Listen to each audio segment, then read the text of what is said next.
Hello, my chemistry friends. How are you all doing today? Welcome, welcome, welcome to part 2 of our AP Chemistry Review class. Big idea number 2, structures and properties. Hope you all had a good week. Lots of things to get through today, so let's get down to it.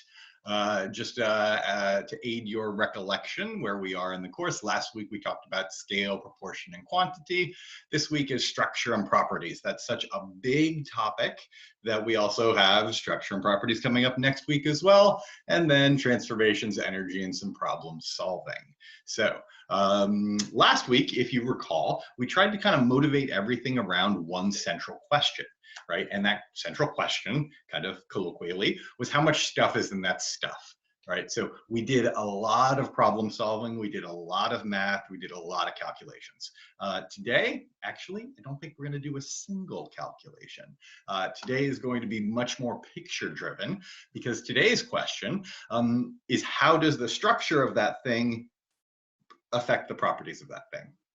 So what things could we be talking about? Well, we're going to start from the ground up, from small to big, right? So we're going to start talking about atoms, and we're going to understand the structure of the atom in particular, because most of you know like protons, neutrons, and electrons, but really the electron configurations, right? How do those electron configurations play into the different properties that various atoms have, including their atomic radii, their electronegativity and affinity and ionization energy and all that good stuff.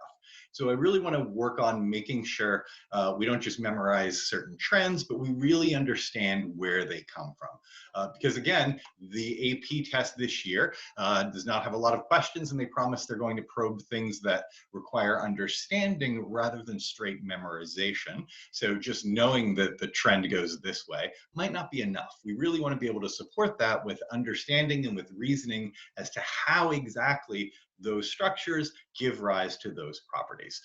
Moving up to molecules then, we want to understand how the bonding of the molecules works and how the bonding represented by Lewis structures and molecular shapes give rise to things like polarities and intermolecular forces and why something's a solid or a liquid and the boiling points and melting points. And similarly for ionic solids, same idea. As spoiler alert, ionic solids, right, don't contain molecules, they're big crystals. So how do the structure of those crystals play into all of those same states, melting points, boiling points kind of thing? We'll also talk about gases and how the structure of those gases, typically at this stage of your chemistry, typically represented by the ideal gas law, right? How does that conspire to give information about pressures and temperatures and volumes and all that good stuff that we can measure and touch and feel? So that's the plan. That's a big plan. That's a lot of stuff. Some of you might be looking at that and saying, wow, that's like 6 chapters of a chemistry book. I agree. That's why my goals today are to get through this part of it, right? So, so that means that the rest of that stuff we'll be talking about next week at the same time. So make sure you tune into that if that seems interesting to you. So diving in at the bottom, atomic structure. We all know since like what, 8th grade maybe, that atoms are composed of protons and neutrons and electrons, and that the protons and neutrons hang out in the nucleus, right? And that the electrons, quote unquote, orbit that nucleus. And in fact, the Bohr model, which you probably only learned about this year, kind of looks like that. Here in the Bohr model, we can see the little purple nucleus being orbited by some blue electrons. They aren't really blue or purple, but for our purposes, they are today, in these perfect little energy levels, right? And despite the fact that Bohr used the Bohr model to accurately model the absorption and emission spectrum of hydrogen, for which he won, ding, a Nobel Prize, despite that, we now know that that's really, really, really not true at all, and that electrons don't orbit anything. In fact, you can't even point to an electron because that's not how they exist, right? In the quantum mechanical model of the atom, we know that electrons only exist, you know, probabilistically. I can only say, oh, you're likely to find electrons here or there, and they certainly don't orbit in anything resembling pretty circles, right? But what is consistent between both of these models?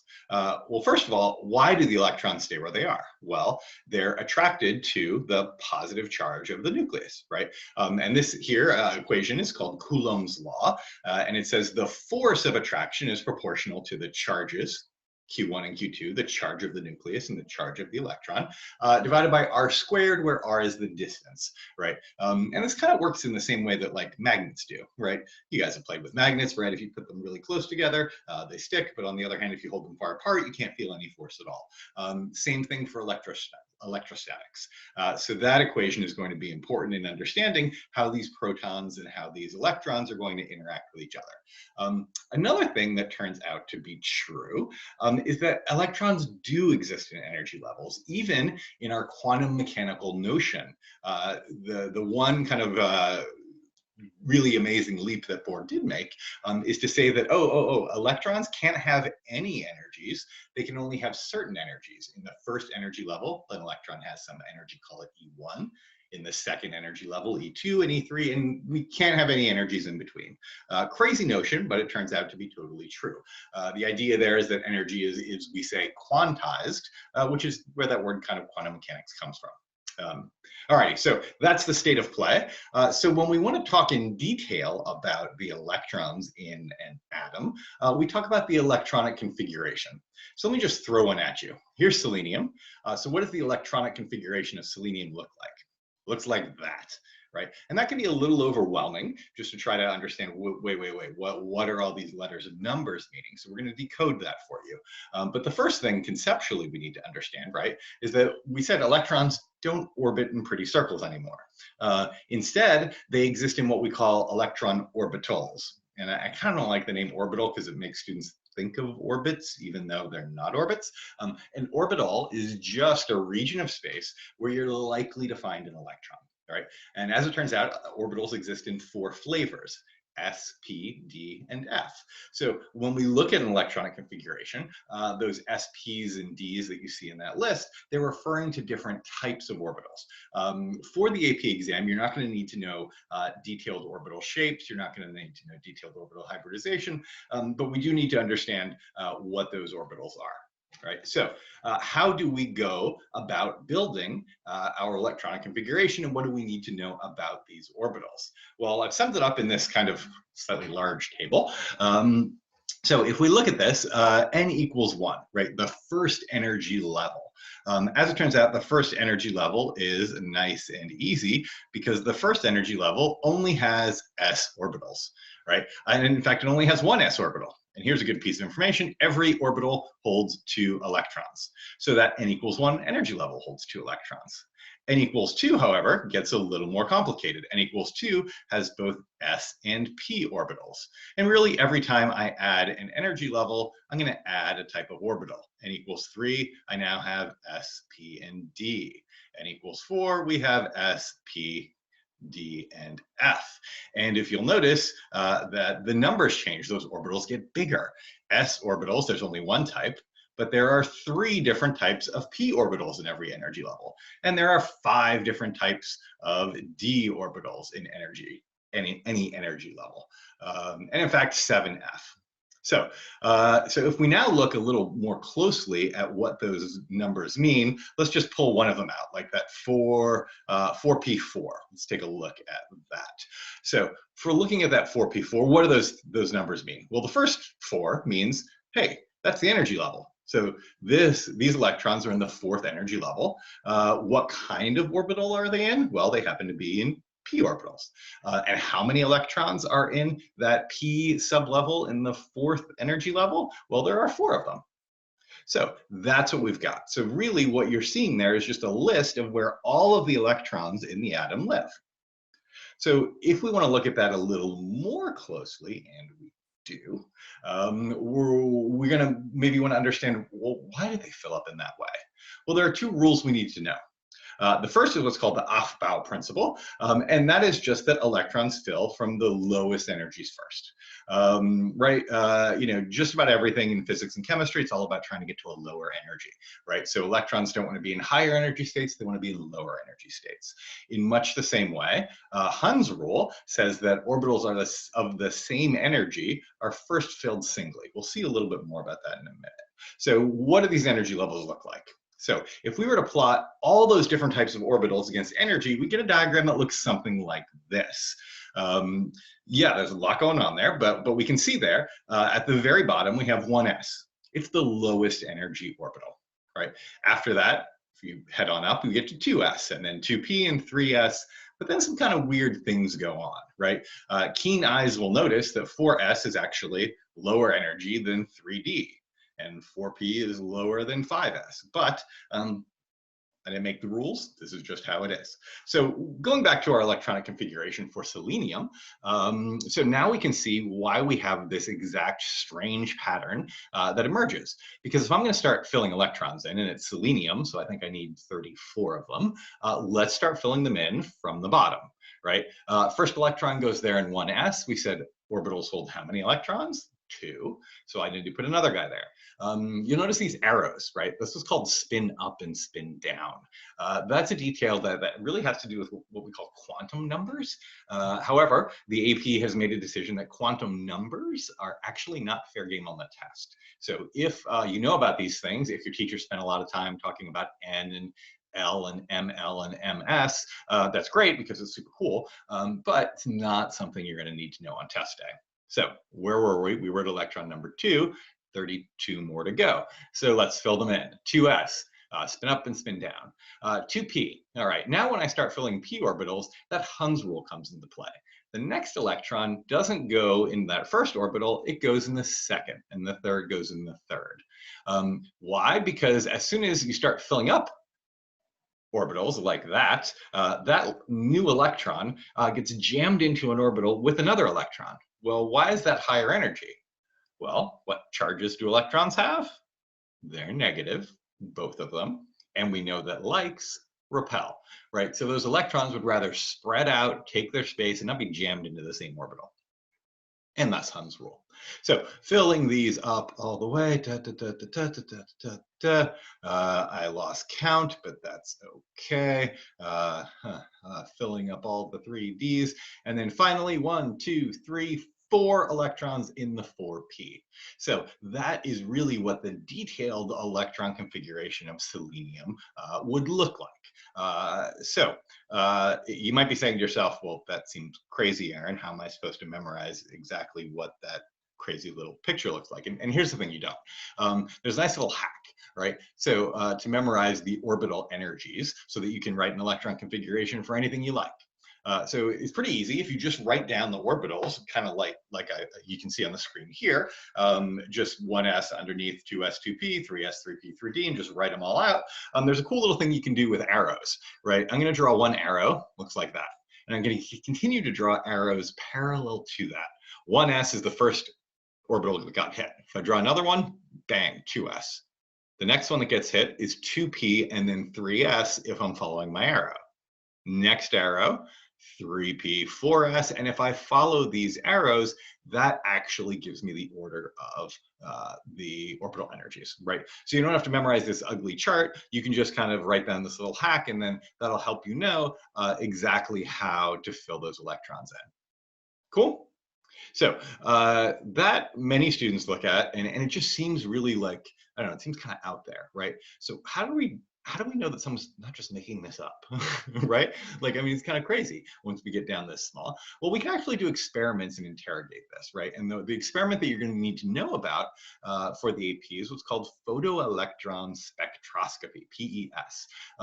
So what's actually being done here? Again, if this were an AP physics class, I'd talk a lot more about this cool device. But for now, I'm just going to give you the basics. So that is, I take my substance, selenium, if you will, and I bombard it with high energy photons. That is like a laser or UV light or something like that. Those things are energetic enough that they actually knock off some electrons, right? And then those electrons get aimed toward something that's detecting them, right? And that detector is going to say something about how fast the electrons are moving or how much energy they have. So I can look at the different types of electrons that go flying off of this surface. I can say something about their energies. And you end up with a graph that looks like this. This photoelectron spectrum happens to be for sodium metal. So if you look at the axes carefully, right, on the y-axis, I have number of electrons. And on the x-axis, I have electron energy. right? So if you look at this, I have, and you know, the axis is not perfect, but it is kind of proportional. So I've got, you know, a small peak here, another peak the same size over here. The next peak you'll notice happens to be 3 times as big as this peak. And this guy is really small at half as big as the first peak. So if you kind of think about what this means and think about sodium, right? Sodium's got how many electrons? Well, if you just kind of add all these up, right, you have 5, 6, 7, 8. And you can see here that that corresponds to 2 electrons in the 1s, 2 in the 2s, 6 in the 2p, and 1 left over for that 3s. Does that make sense? Great. So we can do these experiments and we can actually see these energy signatures kind of coming through. And that was great experimental evidence to know that, yeah, this is how these orbitals exist. There really are this certain number of electrons in each orbital, and the energies do really work this way. So why do we care about all of this? Because it gives rise to properties, right? So here's another way we can think of to try to make sense of why, or make sense of this crazy pattern of SPD and F orbitals. It's actually embedded into the periodic table. Right. Many students, when they first look at that periodic table, are kind of like a little confused by why it's exactly shaped the way it is. And arguments are made by you know, 8th grade teachers that, oh, we just happen to group all of the molecules or all of the elements, pardon me, that behave together in the same column. Right. So now we can look a little more closely, understanding these electron configurations and really see why. Right. Let's think about the first element on that periodic table, hydrogen. So what is the electron in hydrogen? Well, that's 1s1, right? It's 1 electron in the 1s orbital. Let's move on to helium. That's 1s2, right?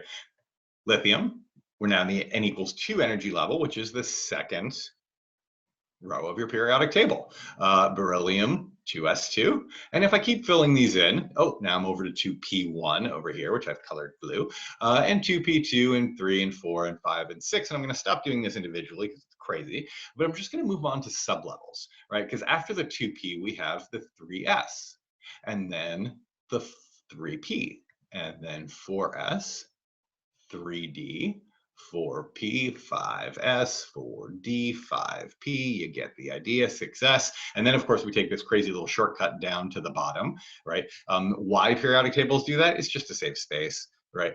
Because otherwise, like, you'd have to jam all those f orbitals like in between, and the periodic table would be like twice as wide as this column, and that just doesn't work well on posters, right? So, so we kind of do this little cutout thing and put the f orbitals at the bottom, but really they do belong where they belong in order. So if I kind of fill all of these out, we can see now that the periodic table contains a lot of information and consists of what we often call blocks, right? This pink block over here, we're going to call the S block, right? Why do these elements have the same kind of properties? Why do sodium and potassium and rubidium and cesium behave similarly? Well, because they all have 1 electron in an s orbital in their outer shell.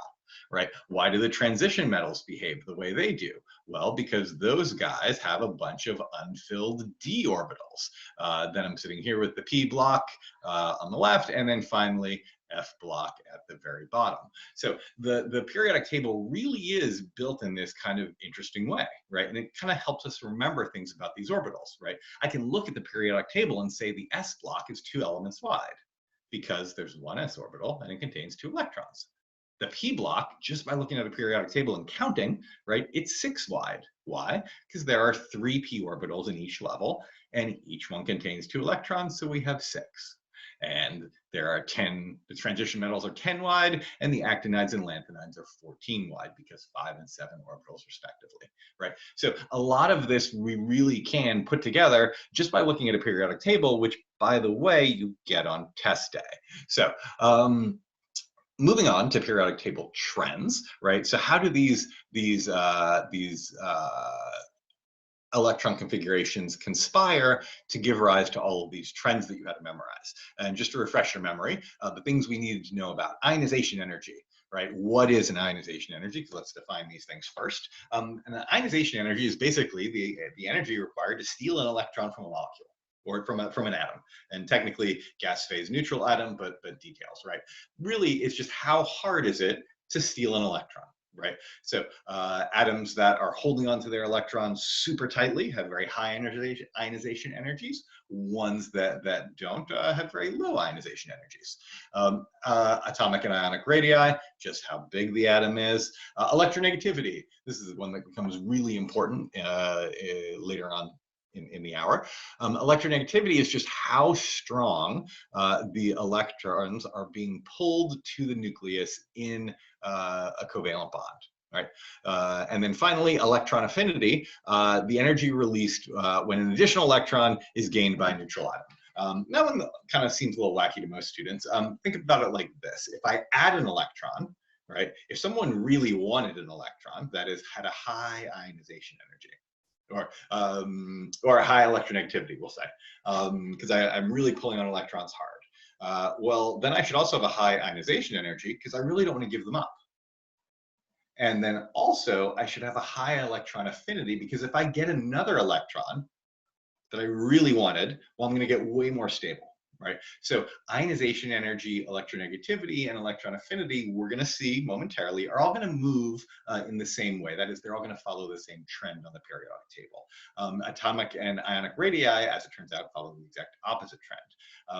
But again, this is the new version of AP Chemistry where it's all about understanding, right? So we can't just memorize that those trends exist, we have to understand why, right? And if we really want to understand why, we have to think about something called electron shielding and effective nuclear charge. So I'm going to use 4 examples from kind of 4 corners of the periodic table here. Not that it has corners, but you know what I'm saying. Lithium on one hand, fluorine on the other. Those guys are just at opposite ends of the same row. And then rubidium and iodine, again, opposite ends of the same row. So let's take a look at lithium. So, oh, pardon me. Before we do that, right, this is all about what's called valence electrons versus shielding electrons, right? Valence electrons are just the electrons in the outermost energy level. Why are those important? Well, because those are the ones where the chemistry is happening, right? The shielding electrons are all the electrons inside on lower energy levels, right? So take a look at lithium. There's lithium. How many protons does lithium have? Well, if you look at your periodic table, you can see there are 3. So that means there are 3 electrons. But by virtue of where lithium is on that periodic table, you can remember that it only has 1 valence electron. So that means it has 2 electrons floating inside, right? In the kind of what we call inner electrons or core electrons or shielding electrons. Why do we call them shielding electrons? Well, because really they're kind of shielding the positive charge from the valence electrons, right? I've got 3 protons there in the nucleus, but that outermost electron doesn't really feel the attractive strength from 3 protons. Why? Because there are 2 electrons in the way, kind of soaking it up, as it were. So it's not exactly how it works, but you can kind of do some quick arithmetic and say, oh, well, if there are 3 protons plus 3 charge in the nucleus and kind of a -2 charge floating around it, kind of only like +1, if you will, makes it to the outside electron or valence electron. And that's really what we call effective nuclear charge, right? So let's contrast that with fluorine. Fluorine's in the same row of the periodic table, same energy level. It, however, has 9 protons, which means it has 9 electrons. However, 7 of those are valence electrons. So that again leaves the same number of shielding electrons, just 2. So any element in the same row of the periodic table will have the same number of shielding electrons. But as I go from left to right, I'm getting more protons. So now you can see this much more positive nucleus is still being shielded by just 2 electrons. So much more of that positive charge makes it to those valence electrons. So the valence electrons in fluorine are held much more tightly than are the valence electrons in lithium. Make sense? Why is that? Because lithium has a lower effective nuclear charge, right? The nuclear charge can't effectively get to those valence electrons because most of it's shielded. On the other hand, fluorine has a higher effective nuclear charge because the ratio of kind of protons to valence electrons is just a little better, right? We're going to see the exact same story play out in rubidium and iodine. So if I go through the same exercise, in rubidium, we'll also see that, yeah, there are a lot more protons, but still just one valence electron. So still only like one proton's worth gets through. Same thing with iodine, a lot more protons, a lot more electrons, but again, 7 valence, again, plus 7 effective nuclear charge, right? But what is the difference here? Well, as I've tried to draw it, well, rubidium and iodine are just a lot bigger, right? So that turns out to have an effect too. So if we take a look at how these trends kind of work on the periodic table, right? Remember, why are electrons held to the nucleus? Because of that Coulombic interactions, right?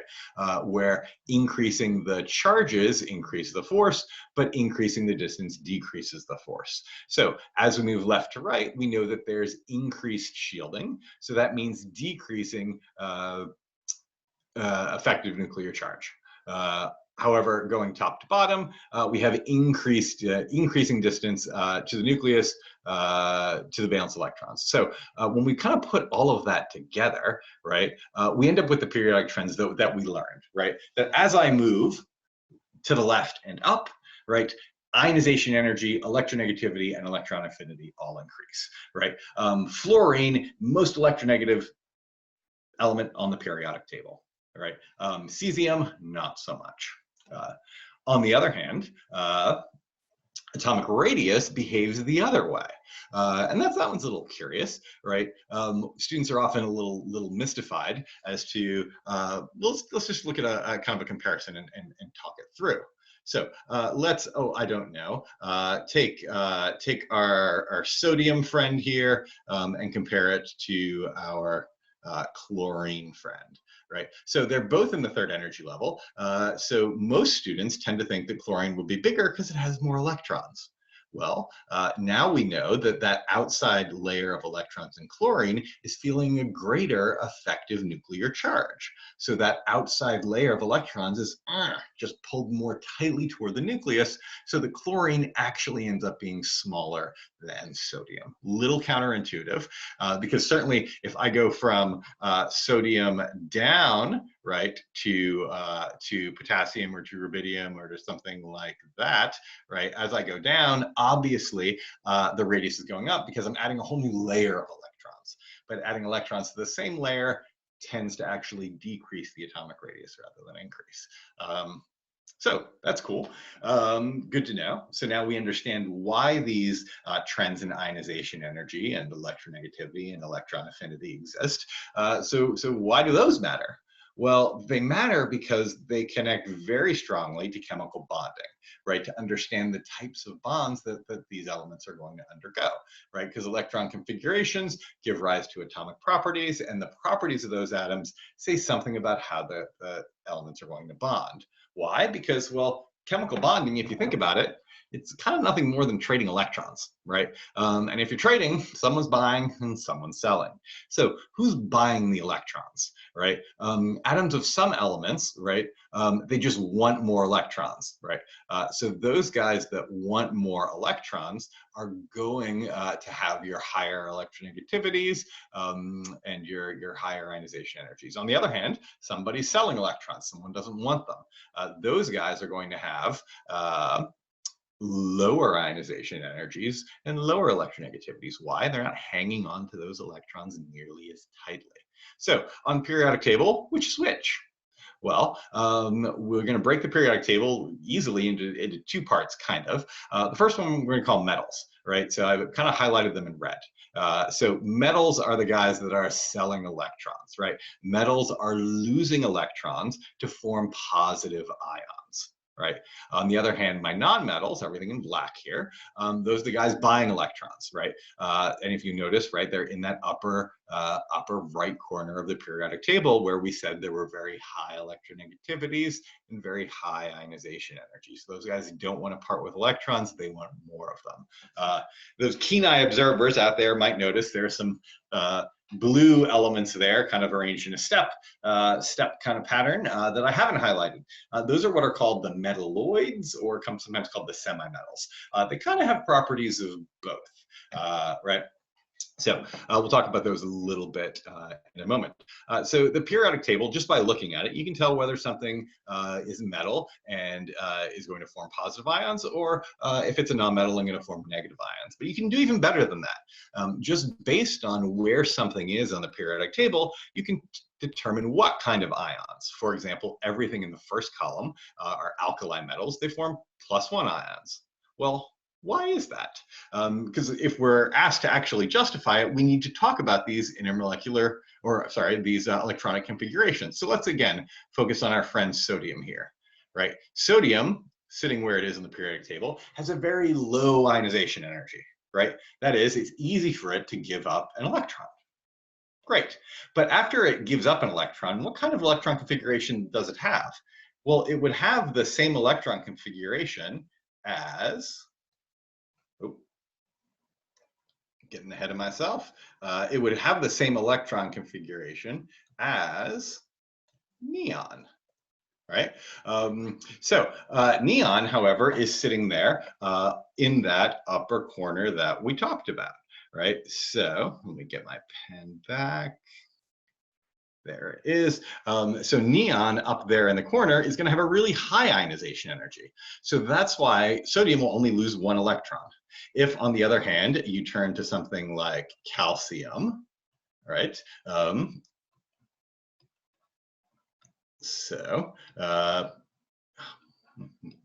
the pen. If I turn to something like calcium, it's going to give up 1 electron really easy because it has a low ionization energy, and then it's going to have the same electron configuration as potassium.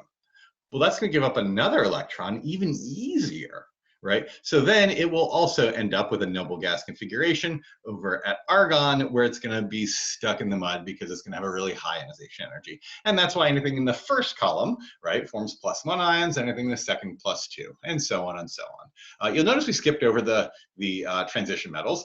Those guys, because d orbitals are complicated in ways that you don't really need to know about yet, right? Those guys have various different possible combinations of cations that they can form, and you're generally just going to be told which is which, right? And then on to the nonmetals, -3, -2, -1, and we can make those exact same arguments, right?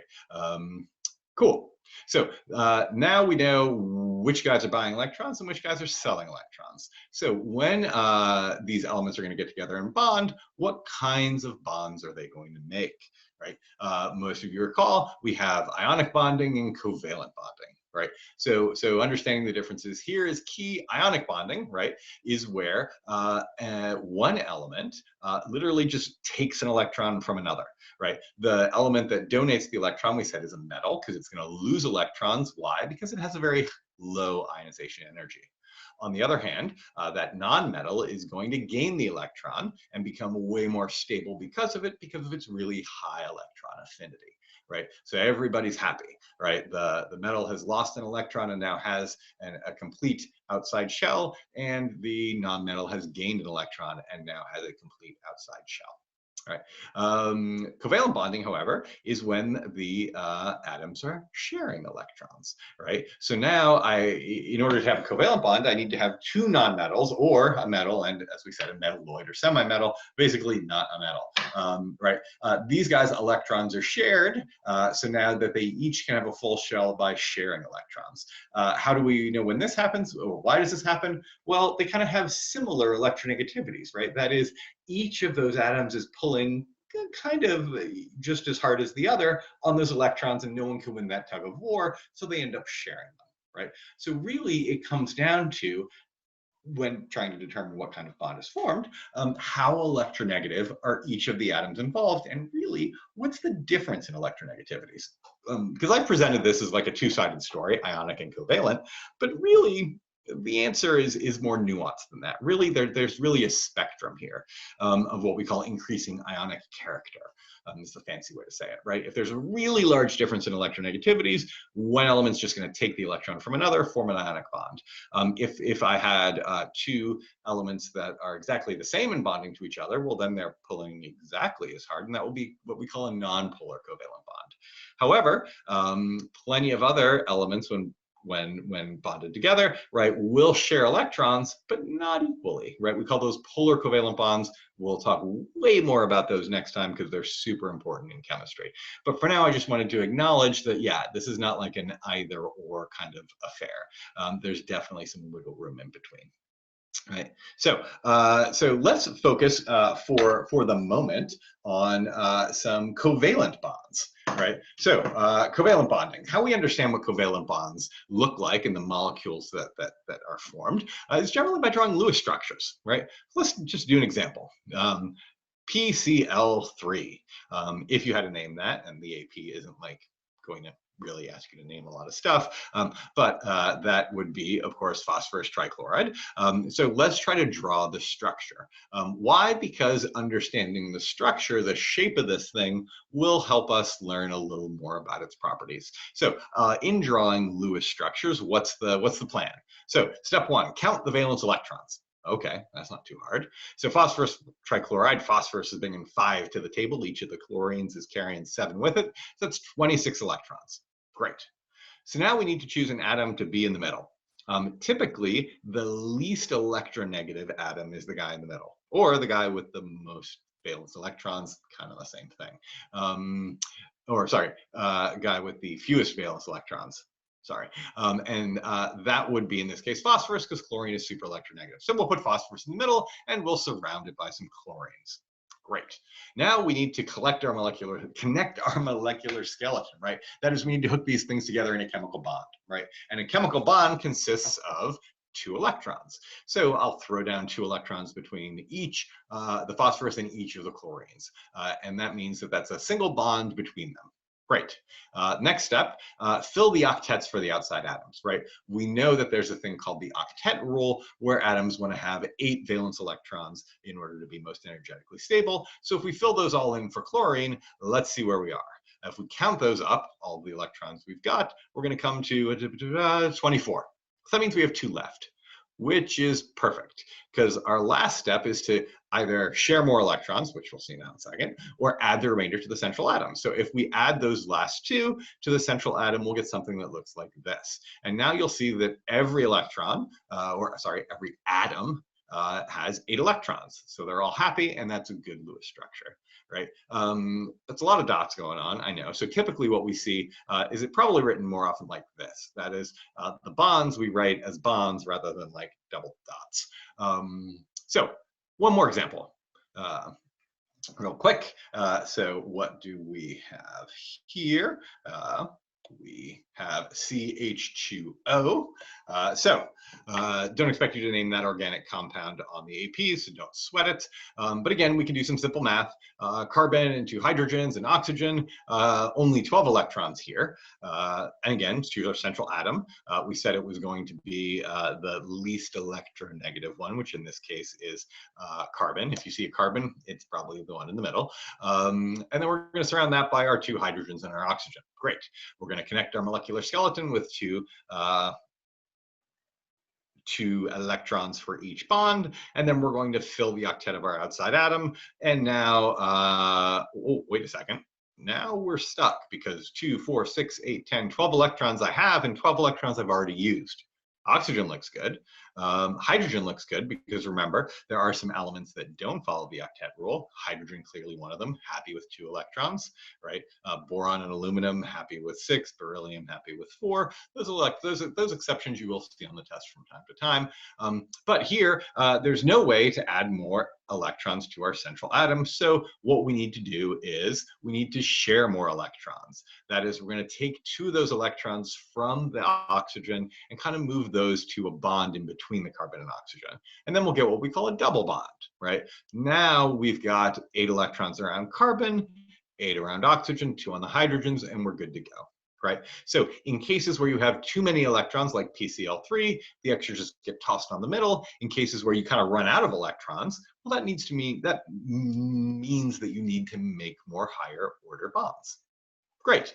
So Lewis structures can be a little more complicated than that. So let's look at some of the funky things that can go on with Lewis structures, right? One way that we can help to understand which Lewis structures are good and which are bad is called formal charge, right? Formal charge is just if we were kind of to try to assign a charge to each atom in a molecule, assuming that everybody shares electrons completely fairly, which I know is not true, that's what we call formal charge, right? And it can help us decide between the correct and the incorrect Lewis structure.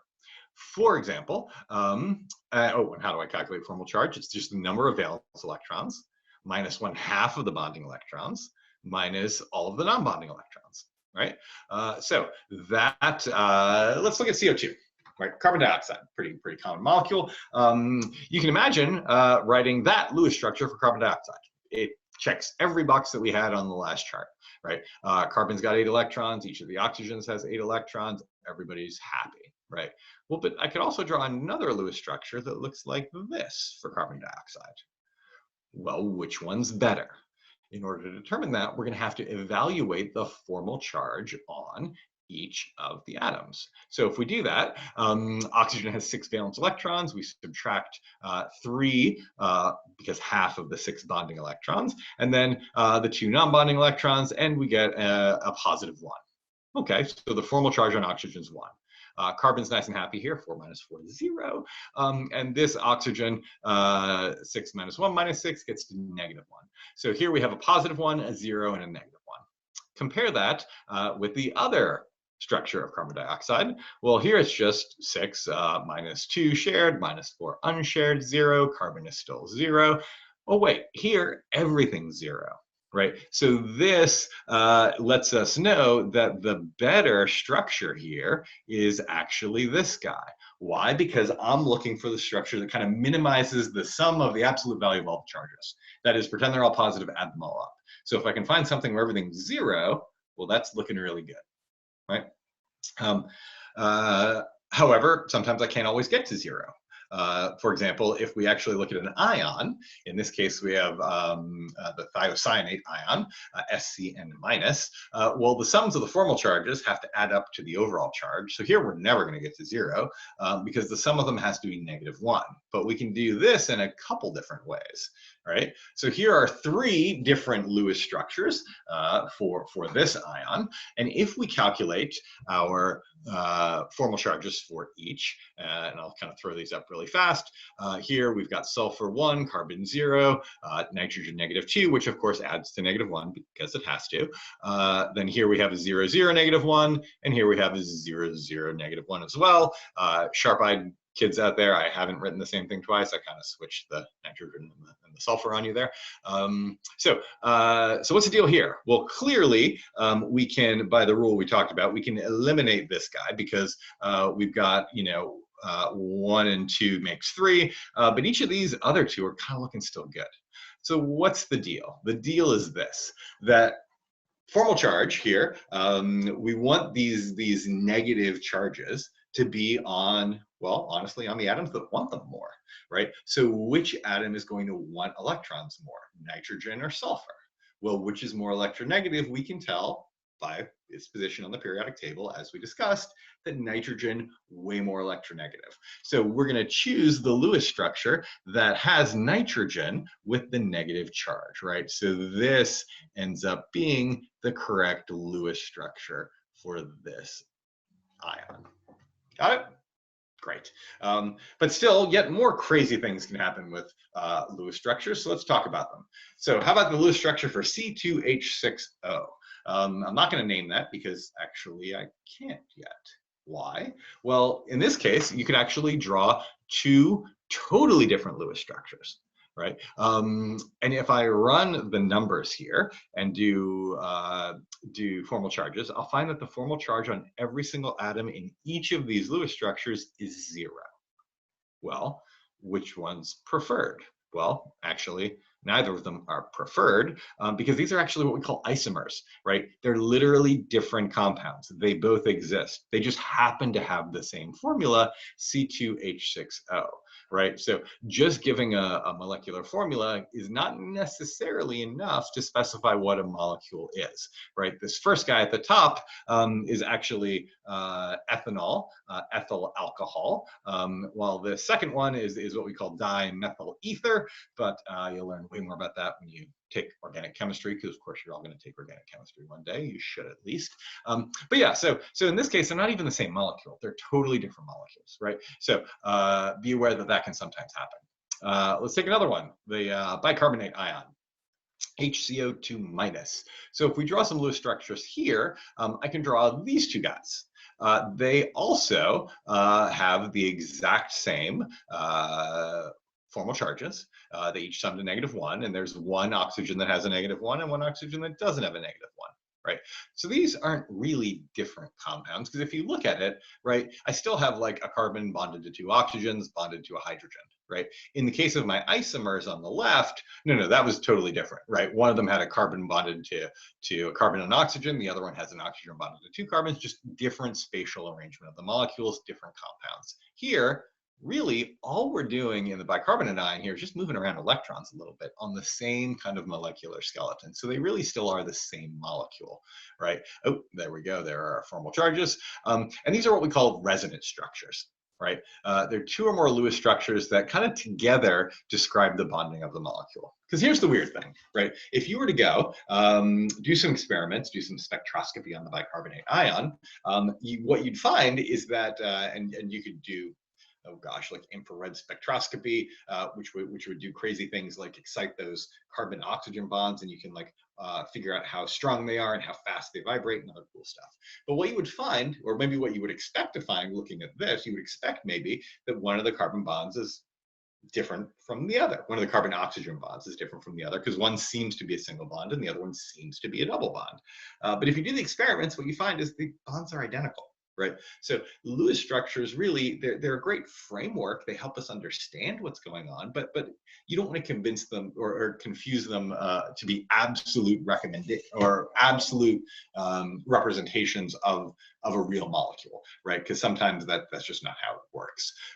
So in this case, really, if you think about what this ion really looks like, it's probably something more like this, right? Where it's kind of like almost like a 1.5, a 1.5 bond. I know that doesn't exist between the carbons and oxygens, right? Where then that kind of negative charge would really be spread back and forth to both of those oxygens, right? So, you know, and to kind of display resonance structures, you'll notice I popped a double-headed arrow between those 2 acceptable Lewis structures, which is how we denote resonance, right? So, so when we're drawing our Lewis structures, we might get more information as to what the molecule looks like if there happen to be these resonance structures. Alrighty, so that's helpful, knowing what the structure looks like. But then what's also helpful is knowing literally the shape of the molecule, right? And this is what we often call VSEPR theory. So if we acronymize that, actually, it's not really an acronym, it's kind of an acronym. It stands for Valence Shell Electron Pair Repulsion Theory, VSEPR theory. So at its heart, what are we talking about? We're just talking about the fact that electrons don't like each other, right? This seems really confusing to a lot of kids, but it actually, it's pretty straightforward if you think about the principles that are going on, right? So let's start with that first Lewis structure we drew, which was PCl3. Right. So if we look at that guy, if we look at that central atom, right, there are 4 regions of electrons surrounding that central atom. One of them happens to be a lone pair. The other 3 happen to be bonds, but they're regions of electrons, which means they're regions of negativity. And those regions really don't want to be next to each other. So how are these bonds going to orient themselves in 3-dimensional space in order to lower their energy, because we're all about lowering energy? Well, basically, that's just a math problem, right? And nature solves that math problem very efficiently using the shape of what's called a tetrahedron. So a bit of a note on this figure here. What I'm trying to show, and it's kind of hard to show 3D animals on 2D pages. So here is our central atom, right? There are 4 guys bonded to it. The lines up and down here, the lines are in the plane of the page. This kind of black triangle is supposed to show a bond that's kind of coming out of the page at you, right? And the gray triangle here is kind of supposed to show something coming back away from you into the page. Does that kind of make sense? So that's what gives rise to this kind of 3D structure, which is called the tetrahedron. If any of you have ever played jacks when you were little, it's basically the shape of a jack, right? Completely symmetrical, looks the same way no matter which way you flip it over, and that's what's called the tetrahedron. So really, that's kind of what phosphorus trichloride does, right? So if I were to kind of replace the 3 bases with Cls and the top guy with the electrons, we'd find that this thing kind of has this 3-dimensional shape that looks kind of like a pyramid almost, with phosphorus at the top, which is why this thing is called trigonal pyramidal, pardon me. On the other hand, if we look at the other Lewis structure that we started with, now we have not 4, but only 3 areas of electron density. I know that bond is a double bond, but it's still one region of space, right? So we've got 3 areas of negativity that want to separate from each other as much as possible. How are they going to do that? Well, that simply is actually going to be in the plane, right? You know, the best way to solve that is kind of an equilateral triangle, right? Where I can have 120-degree angles between each of those bonds, right? And that turns out to be exactly what the molecule does, right? And we call this trigonal planar. Why? Still 3 molecules, but now they're in the plane of the page. So we can see here that one of these guys is going to be a 3-dimensional object that's trigonal pyramidal. The other one's going to be trigonal planar. And that is absolutely going to have a big effect on the properties that those molecules have in terms of their intermolecular forces, in terms of whether they're polar or non-polar, in terms of lots of things. So what do you need to know about VSEPR theory? Kind of a lot, as it turns out. In fact, there's this whole big table, which you probably have somewhere in a chemistry book of yours. So you can see there's kind of a lot of information here. So you're kind of responsible for knowing what these different shapes are going to give rise to. But honestly, really, it's a little common sense, right? So I've arranged this table in what I think is the way that tends to make the most sense. So if we, good. If we check a look at this thing, right? So if we, I don't know, let's call it the 3rd row here. Yeah, we'll take a look at this row because this is the one we looked at already. Go. So steric number of 4. What does that mean? It just means that's the number of regions of electrons that we talked about, right? Just like PCl3 had a lone pair